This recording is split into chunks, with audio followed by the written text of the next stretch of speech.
vais passer la parole à Joël Lemoyle, qui est épidémiologiste au département santé-environnement de l'INVS, qui va présenter des résultats intéressants et un peu inquiétants sur le déclin de la qualité du sperme en France. Donc, je vais vous parler d'une étude que nous avons faite sur la qualité du sperme en France, des constats qui en découlent, des hypothèses qu'on peut évoquer et des perspectives également.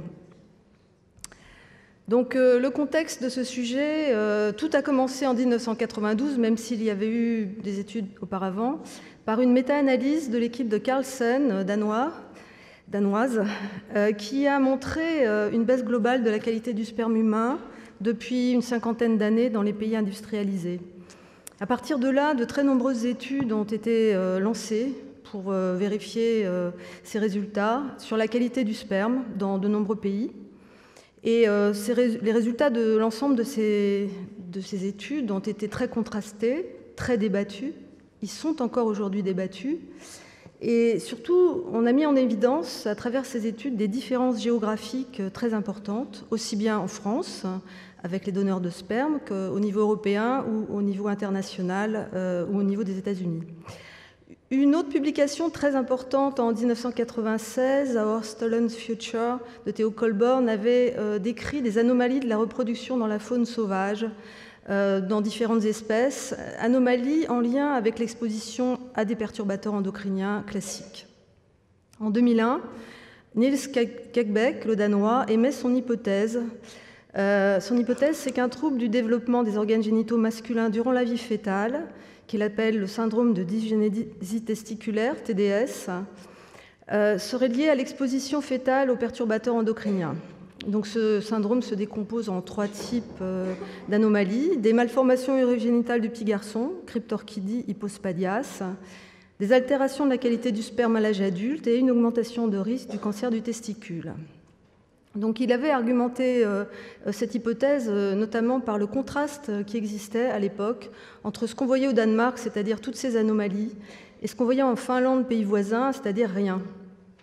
Donc en 2009, l'INVS a eu une saisine du ministère de la Santé pour décrire les tendances des indicateurs du TDS, dont la qualité du sperme. Donc nous avons fait ces travaux et publié ces résultats définitifs en décembre dernier dans la revue Human Reproduction. Et donc cette publication a fait l'objet d'un communiqué de presse de la revue scientifique qui nous a valu un retentissement international très important. L'article était en libre accès jusqu'à il y a quelques temps, et j'ai vérifié hier, il n'est malheureusement plus en libre accès sur le site de la revue. Et donc, nous sommes 2 premiers co-auteurs conjoints, Mathieu Roland et moi. Mathieu qui a travaillé comme stagiaire épidémiologiste à l'INVS pendant 2 ans. Et nous avons travaillé en lien avec les responsables de la base FIVNAT. Je vais y revenir. Donc la base FIVNAT, c'était une base de données mise en place par l'association FIVNAT en 1985. Et elle a enregistré les tentatives d'assistance médicale à la procréation, AMP, en France métropolitaine pendant longtemps. Donc, il y avait dans cette base de données une fiche par tentative d'AMP avec des données sur chacun des partenaires du couple, dont le spermogramme de l'homme. Et nous avions l'immense chance d'avoir sur chaque fiche 2 résultats de spermogramme pour chaque homme. Un premier spermogramme bilan effectué dans les 6 mois précédant la tentative d'AMP dans un laboratoire de ville, et un deuxième spermogramme tentative effectué le jour de la tentative dont on avait la date exacte. Donc à gauche, vous voyez l'évolution du nombre de centres qui ont participé à la base FIVNAT pendant la période d'étude, et vous voyez qu'on est allé jusqu'à plus de 80 centres dans les années 90. En tout, 126 centres différents ont participé à la base durant la période d'étude. Et à droite, vous voyez la répartition géographique des fiches, par département en moyenne, qui ont été remontées à la base FIVNAT, sachant que c'est une répartition selon la localisation des centres et non pas des hommes qui, eux, venaient de la France entière. Donc les méthodes, très rapidement, parce qu'il n'y a pas beaucoup de temps, nous avons d'abord sélectionné une population source d'hommes impliqués dans une première tentative d'AMP. du 1er janvier 89 au 31 décembre 2005, soit par FIV standard, soit par une nouvelle technique qui est apparue, l'ingestion de spermatozoïdes dans l'ovule. Donc nous avons pris les tentatives réalisées avec du sperme frais éjaculé en excluant les azospermiques. Et au sein de cette population source, nous avons sélectionné une population d'études d'hommes partenaires de femmes totalement stériles, ayant les 2 trompes bouchées ou absentes. Il n'y avait donc pas d'a priori sur la fertilité de l'homme, ce qui est un biais de sélection très important dans ce type d'études. Nous avons étudié le spermogramme tentatif dont on avait la date et 3 indicateurs, c'est-à-dire les indicateurs classiques de la qualité du sperme, la concentration spermatique en millions de spermatozoïdes par millilitre, la mobilité totale en pourcentage de spermatozoïdes mobiles et la morphologie, la qualité morphologique des spermatozoïdes. L'analyse statistique a été innovante. Nous avons régressé les 3 indicateurs en fonction du temps, en contrôlant l'âge bien entendu, mais surtout nous avons réussi à contrôler la saison, ce qui était innovant grâce à une fonction spline pénalisée. Et nous avons utilisé un modèle additif généralisé pour l'analyse qui permettait de prendre en compte des relations non linéaires, ce qui n'avait pas été fait jusqu'à présent dans ce type d'études. Donc voici, je passe sur les détails et voici la diapo de résultat principal. Donc elle concerne la concentration spermatique qui est l'indicateur le plus valide selon l'ensemble des experts. Donc sur l'axe de gauche, il y a la variation de la concentration en pourcentage depuis le 1er janvier 89. Et sur l'axe de droite, c'est la valeur de la concentration en millions de spermatozoïdes par millilitre. Donc avec Mathieu, quand nous avons vu ce graphe, nous avons été très surpris. Nous ne attendions vraiment pas à être en mesure, étant donné les différences géographiques, de montrer une telle tendance aussi nette. Donc on voit que la tendance est continue et qu'il y a une diminution de 32% sur l'ensemble de la période, avec 1,9% par an en moyenne. En ce qui concerne la mobilité spermatique, c'est très différent. On ne voit pas de baisse, on voit même une petite augmentation entre 94 et 98 de 5%, encadrée par 2 périodes stables. Et en ce qui concerne la morphologie, on voit aussi une énorme décroissance, plutôt biphasique, avec une petite période de stabilité entre 95 et 98. Alors, ces résultats sont une projection des valeurs chez un homme de 35 ans qui représente la moyenne de la distribution. Donc, on a fait une étude de sensibilité très poussée pour asseoir la robustesse de nos résultats, étant donné les implications que ça avait, et de toute façon, il fallait le faire. Donc, nous avons pu montrer qu'il n'y avait pas d'effet centre en répétant les analyses, en introduisant un effet centre dans le modèle. Nous avons répété toutes les analyses avec le 2e spermogramme bilan, qui nous a permis de contrôler la variabilité intra-individuelle qui est très importante en matière de qualité du sperme, et également la diversité des pratiques de laboratoire, puisque ce spermogramme était réalisé dans un autre laboratoire. Et puis nous avons également répété les analyses dans un sous-échantillon d'hommes fertiles sélectionnés différemment dans la base, afin de vérifier que si les femmes avaient une infection tubaire, les hommes n'étaient pas affectés par... en tout cas, nos tendances ne pouvaient pas être affectées par une éventuelle infection de l'homme partenaire d'une femme infectée. Et puis, notre gros souci, c'était également de voir si l'apparition de l'ICSI en 1994 n'avait pas influencé nos tendances. Donc là, nous avons fait une étude en ajustant donc sur la technique avec une interaction temps technique. Et voilà, nous avons pu voir que dans notre population d'études, il n'y avait pas d'influence sur nos résultats. Nous avons également répété les analyses chez les hommes de moins de 50 ans pour voir s'il n'y avait pas une surreprésentation des hommes âgés, même si on avait ajusté sur l'âge. En ce qui concerne les résultats sur la morphologie, on avait un petit souci, c'est qu'il y avait eu des évolutions de la classification qui avaient pu influencer nos résultats. Et donc, on a répété les analyses pour voir ça. On a vu qu'il n'y avait pas peu d'effets de classification. Par contre, dans la discussion, on a identifié une évolution des pratiques qui avait pu influencer partiellement la tendance. Donc, les constats. Sur un échantillon proche de la population générale, le plus important étudié au monde, et reflétant une diversité géographique à l'échelle d'un pays, ce qui était nouveau, nous avons pu montrer une diminution importante et continue de la concentration spermatique, 1,9% par an sur 17 ans, avec des résultats qui sont cohérents avec la littérature des années 90 des donneurs de sperme, de la publication d'Auger de 95, et également avec la littérature internationale. Et donc pour un homme de 35 ans en France en 2005, on aurait une valeur de concentration spermatique de 49,9 millions de spermatozoïdes par millilitre, ce qui est largement supérieur au niveau d'infertilité de l'OMS qui est de 15 millions, mais qui est déjà inférieur au seuil de 55 millions à partir duquel le temps à procréer pour un couple serait allongé, selon Slama. Pour la morphologie, nous avons conclu à une diminution significative de la qualité, mais non quantifiable, pour les raisons que je viens d'évoquer. Donc, ces constats, c'est qu'il y a une vraie préoccupation en France sur la fertilité, mais cette préoccupation n'existe pas que pour la fertilité, elle va plus loin, puisque la qualité du sperme est un biomarqueur sentinelle de santé. On sait que c'est corrélé à l'espérance de vie aujourd'hui, et on sait que ça peut avoir un impact sur la santé des générations futures, notamment à travers ce nouveau concept très important qui est l'origine développementale de la santé des maladies, DOHID, et toutes les connaissances en épigénétique. Donc voilà, il se passe quelque chose de préoccupant, avec des conséquences potentielles en matière de santé publique, et il faut absolument essayer de comprendre ce qui se passe. Donc quelles sont les hypothèses?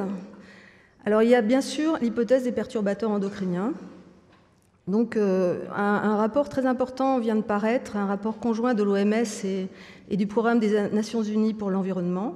Il est en ligne sur le site depuis début 2013. Il fait vraiment l'état de la science sur ce qu'on connaît des perturbateurs endocriniens, avec des données bien sûr épidémiologiques, mais biologiques, expérimentales, dans la faune sauvage, etc. Il met en lumière à quel point le rôle des expositions à faible dose aux périodes critiques du développement est important.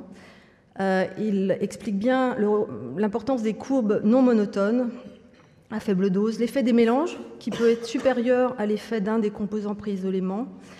On sait qu'on a des voies d'exposition multiples, que ces produits sont ubiquitaires dans notre environnement. On sait que leur présence est avérée dans toutes les matrices humaines. Toutes les études de biosurveillance le montrent.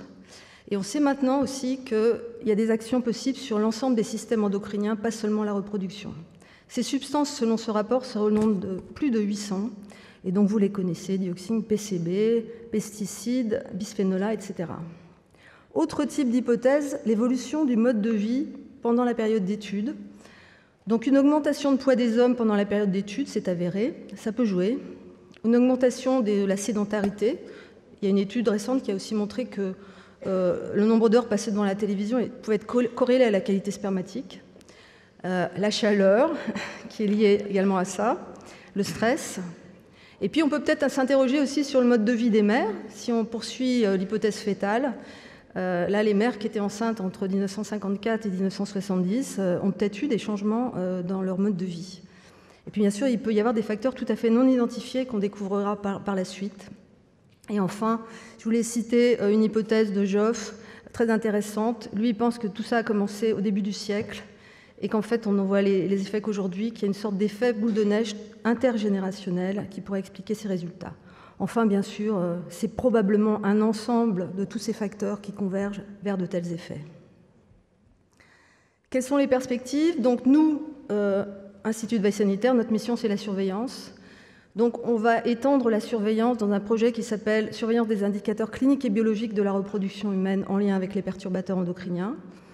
On va poursuivre la surveillance temporelle et spatiale de la qualité du sperme, on l'espère avec les données du registre de l'Agence de biomédecine, qui a poursuivi le travail de la base FIVNAT, et avec des données qui seront peut-être très intéressantes. On veut absolument savoir si la baisse se poursuit en France après 2005. Pourquoi? Parce qu'au Danemark, la dernière publication montre qu'il n'y a plus de baisse de la qualité du sperme au Danemark, alors que par contre en Finlande, là où on n'en avait pas vu, aujourd'hui il y en a une. Donc il y a probablement des différences de chronologie. On va essayer d'étudier les tendances spatiales, bien sûr. On va également poursuivre la surveillance des autres indicateurs du TDS, que sont donc les malformations et le cancer du testicule en lien avec nos collègues du DMCT. Puis on va s'intéresser à la femme. Pourquoi seulement les hommes seraient affectés par ces problèmes? Donc nous sommes en train d'essayer de voir si on peut surveiller la puberté précoce en France. Et puis nous allons essayer de travailler au niveau international avec des collègues pour savoir si on pourrait harmoniser des systèmes ou proposer des systèmes de surveillance. Enfin, je voulais juste finir en disant qu'actuellement s'élabore une stratégie nationale sur les perturbateurs endocriniens qui va avoir de multiples aspects et que bien sûr le rôle de la recherche étiologique est important dans ce domaine. Voilà. Donc premièrement, je voudrais remercier tous les centres d'AMP qui ont participé à FIVNAT pendant toutes ces années. Les voilà. Sans eux, notre étude n'aurait pas été possible. Et puis, je voudrais aussi remercier Dominique Royer et Jacques Demouzon de FIVNAT qui ont travaillé avec nous.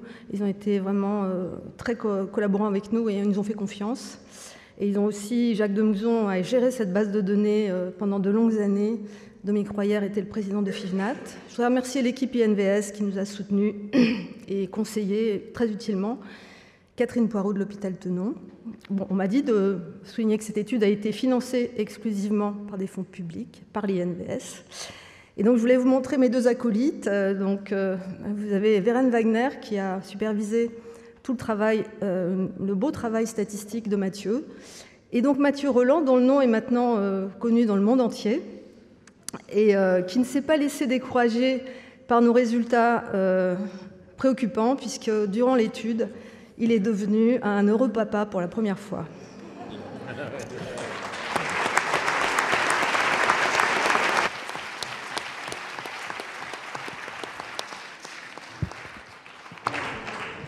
Merci Joël pour cette présentation qui est à la fois brillante et inquiétante. Quelques questions à la salle. Je vois Daniel Stein qui lève la main. Oui, merci Joël. Je ne sais pas si les applaudissements s'adressaient à l'exploit de Mathieu, qui, vu la perspective que tu nous annonces. J'ai beaucoup aimé aussi ta phrase au décours de ta présentation qui disait « il se passe quand même quelque chose ». Et alors, ça me fait penser que finalement, ce très beau travail-là est quand même assez centré sur la description, sur la compréhension. La question qui se pose, c'est jusqu'où on va aller. Donc, en termes d'évolution dans le futur, est-ce que, à côté de tout ce travail d'analyse que tu es en train de réaliser, que tu t'es donné aussi comme projet, est-ce qu'il y a des scénarios qui ont été envisagés, qui permettraient d'avoir une sorte de vision sur une vue, ou je ne sais pas comment il faut dire, sur l'avenir en ce qui concerne la qualité du sperme, mais aussi la fertilité, bien sûr. Je vois très bien où tu veux en venir, Daniel, vu que tu es le spécialiste de ce genre de modélisation. Donc, pourquoi pas il ne tient qu'à toi. Bien sûr, nous sommes très prudents. Comme vous avez vu, il peut y avoir des différences chronologiques entre les différents pays. Il y a des différences géographiques importantes. Donc moi, à chaque fois qu'on m'interroge là-dessus, je dis « je ne sais pas ». Et pour le savoir, je suis d'accord, il faudrait faire des modélisations de ce type. Et pourquoi pas, si tu viens travailler avec nous. Y a-t-il d'autres questions? Je ne vois pas les mains se lever. Donc j'aime bien votre conclusion, il se passe vraiment quelque chose, parce qu'évidemment, pour ceux qui ont lu l'étude danoise à l'époque, c'était exactement la conclusion, puisque c'était une méta-étude avec à peu près toutes les études disponibles dans le monde entier sur 50 ans, et de mémoire, ils étaient à moins 1% par an. Donc vous arrivez à moins 2%, donc la prochaine, on aura moins 3% et on se posera de nouveau la question. Donc moi, ma question, elle est liée évidemment à celle des causes en partie, c'est-à-dire comment est-ce qu'on pourrait remonter aux causes, même avec un modèle multifactoriel. Et donc, vous avez présenté les courbes comme étant, entre guillemets, des courbes normalisées pour un adulte de 35 ans. Et j'imagine que vous avez vérifié, en gros, si on a un effet générationnel ou pas. Il y a des effets d'âge qui sont bien connus, en fait, sur la qualité du sperme. Mais est-ce qu'il y a des effets générationnels ou pas sur vos 20 ans ou par rapport à la littérature existante, qui permettraient en gros, de remonter soit des événements déclencheurs, soit d'expliquer un certain nombre d'évolutions, ou est-ce qu'en fait, quel que soit l'âge, en fait, les éléments sont identiques? Alors, je finis, ce qui permet, par rapport à la question de l'hypothèse, en gros, on a quand même deux hypothèses d'exposition environnementale. On a une hypothèse d'exposition environnementale qui est liée à des périodes clés, hein, je veux dire, on va dire in utero, toute petite enfance, puberté, etc. Et puis on a des hypothèses environnementales de nature tout âge avec des effets d'accumulation, des effets continus. Donc est-ce que vous avez des moyens en fait de discriminer les deux, en particulier sur un plan générationnel, en ayant quand même une étude d'une puissance statistique tout à fait remarquable? Alors, on pourrait probablement essayer de faire un modélage période-cohorte en essayant de voir s'il y a un effet cohorte ou s'il y a un effet période, par exemple. Donc ça, on l'envisage. Les données qu'on a ne nous permettent pas pour l'instant d'aller plus loin, mais on va essayer d'aller plus loin dans les mois qui viennent, essayer de voir à différents âges, en faisant une régression sur les quantiles par exemple. On va essayer de creuser les choses, mais en tout cas la modélisation qu'on a utilisée, c'était vraiment pour répondre à la question, y a-t-il une tendance? Donc ça nous a permis d'y répondre, c'est cette modélisation-là. Il faut d'autres méthodes pour répondre à d'autres questions. Voilà. Je ne vois pas d'autres mains qui se lèvent. Ah si.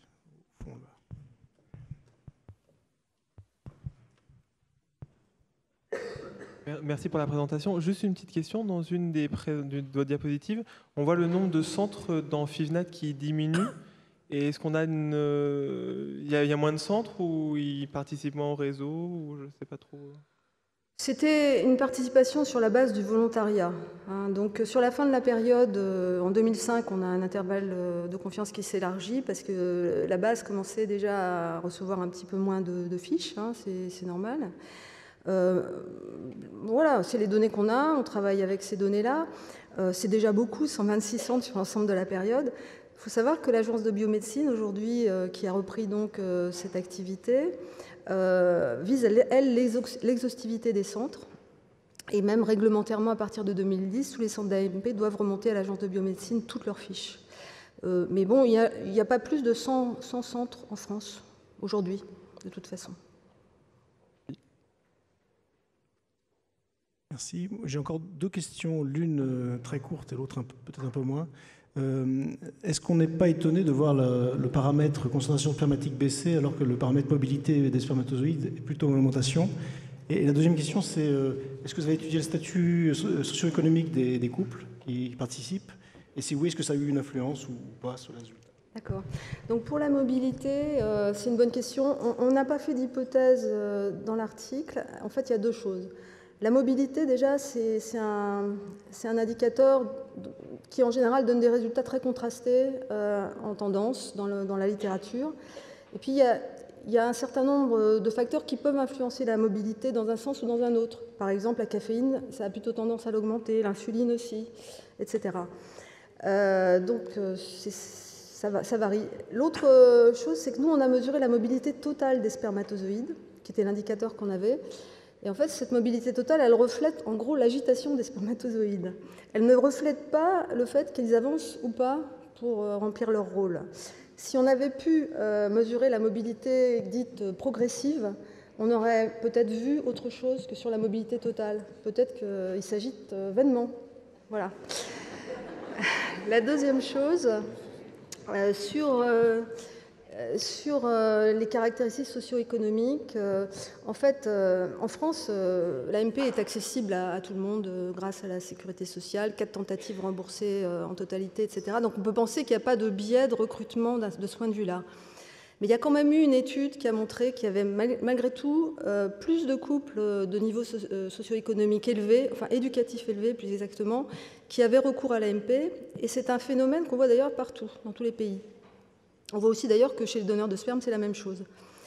Et donc nous, on a argumenté cet aspect-là en essayant de raisonner. C'est-à-dire que dans la période d'études, alors d'abord, ces hommes plus éduqués, ils ont tendance à moins fumer que les autres et à être moins en surpoids que les autres, deux facteurs dont on sait qu'ils agissent sur la qualité spermatique.